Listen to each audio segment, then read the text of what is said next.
ಅಲ್ಲ, ನಿಮ್ಮ ಮೇನ್ ಉದ್ದೇಶ ಏನಾಗಿದೆ ಇಲ್ಲಿ? ಸರ್, ನಮಗೆ ಕಾರ್ಮಿಕ ವಿರೋಧ ನೀತಿಗಳನ್ನು ಕೇಂದ್ರ ಸರ್ಕಾರ ಆಗಿರ್ಬೋದು, ರಾಜ್ಯ ಸರ್ಕಾರ ಆಗಿರ್ಬೋದು, ಈ ಕಾರ್ಮಿಕ ವಿರೋಧಿ ನೀತಿಗಳನ್ನು ಜಾರಿಗೆ ತರ್ತಾ ಇದೆ.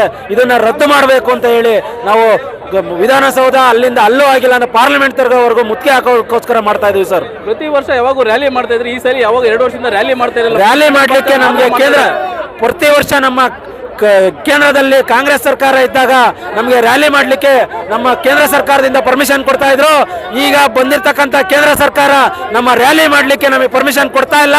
ನಮ್ಮ ಕಾರ್ಮಿಕರ ಹೋರಾಟನ ಎಲ್ಲಿ ಇಷ್ಟೇ ಜಾಗ ಅಂತ ಸೀಮಿತ ಮಾಡಿ ಆ ಜಾಗದಲ್ಲೇ ಮಾಡಬೇಕು ಅಂತ ನಮಗೆ ಕೇಂದ್ರ ಸರ್ಕಾರ ಆದೇಶ ಮಾಡಿ ನಮಗೆಲ್ಲರಿಗೂ ಕಾರ್ಮಿಕರ ಹೋರಾಟವನ್ನು ಮುಂದೆ ಮಾಡಲಿಕ್ಕೆ ಆಗ್ತಾ ಇಲ್ಲ. ಅದೇ ನಿಮ್ಮ ಸಮಸ್ಯೆ ಎಲ್ಲಿ ಗೊತ್ತಾಗಬಾರ್ದು, ಇಲ್ಲೇ ಫ್ರೀಡಮ್ ಪಾರ್ಕಲ್ಲಿ ಒಂದೇ ಕಡೆ ಗೊತ್ತಾಗಬೇಕು. ಈಚೆ ಕಡೆ ಗೊತ್ತಾಯ್ತಂದ್ರೆ ಒಂದು ಟ್ರಾಫಿಕ್ ಜಾಮ್ ಆಗಲಿ, ಇನ್ನೊಂದಾಗಲಿದ್ರೆ ಕರ್ನಾಟಕ ಗೊತ್ತಾಗುತ್ತೆ. ಅದೇ ನೀವು ಒಂದು ಫ್ರೀಡಮ್ ಪಾರ್ಕಲ್ಲಿ ಒಂದು ಧರಣಿ ಮಾಡಿದ್ರೆ ಅದು ಯಾರಿಗೂ ಗೊತ್ತಾಗಲ್ಲ ಅನ್ನೋ ಉದ್ದೇಶದಿಂದ ಮಾಡಿರ್ತಾರೆ ಅಂತೀರಾ? ಹೌದು ಸರ್, ಇದು ಯಾಕೆಂದ್ರೆ ನಾವೇನೇ ಮಾಡಿದ ಧರಣಿ ಕೇಂದ್ರ ಸರ್ಕಾರಕ್ಕೆ ಮುಟ್ಟಬಾರದು ಅನ್ನೋ ಒಂದು ಉದ್ದೇಶದಿಂದ ಈ ತರ ಸೀಮಿತ ಜಾಗ ಮಾಡಿ ನಮ್ಮ ಕೇಂದ್ರ ಸರ್ಕಾರ ನಮ್ಮನ್ನ ಇಲ್ಲಿ ಕೂಡಿ ಹಾಕಿದ್ದಾರೆ. ನಮ್ಗೇನಾದ್ರೂ ಕೇಂದ್ರ ಸರ್ಕಾರ ಆದೇಶ ಕೊಟ್ರೆ ನಾವು ವಿಧಾನಸೌಧ ಅಲ್ಲ ಪಾರ್ಲಿಮೆಂಟ್ ವರೆಗೂ ಮುತ್ತಿಗೆ ಹಾಕ್ತೀವಿ ಸರ್. ಕನಿಷ್ಠ ವೇತನ ಜಾರಿ ಮಾಡಬೇಕು ಅಂದ್ಕೊಂಡು ಈ ಹಮ್ಮಿಕೊಂಡಿದೆ ATC ಕಡೆಯಿಂದ. ಇದು ಜಾರಿ ಆಗಲೇಬೇಕು.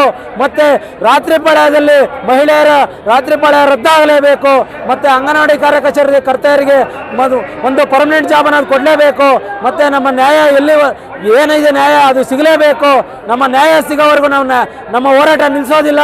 ಇದೇ ಥರ ಮುಂದಿನ ದಿನಗಳಲ್ಲಿ ನಾವೇನಾದರೂ ನಮ್ಮ ಕಾರ್ಮಿಕರ ನೀತಿಗಳನ್ನು ಏನಾದ್ರು ಚೇಂಜ್ ಮಾಡಕ್ಕೆ ನೋಡಿದ್ರೆ ನಾವು ಇದೇ ರೀತಿ ಮುಂದಿನ ದಿನಗಳಲ್ಲಿ ದೊಡ್ಡ ಮಟ್ಟದಲ್ಲಿ ಸ್ಟ್ರೈಕ್ ಮಾಡಬೇಕಾಗುತ್ತೆ ಅಂತ ಹೇಳ್ತಾ ATC ಏತಕ್ಕಾಗಿ ಹೋರಾಟ.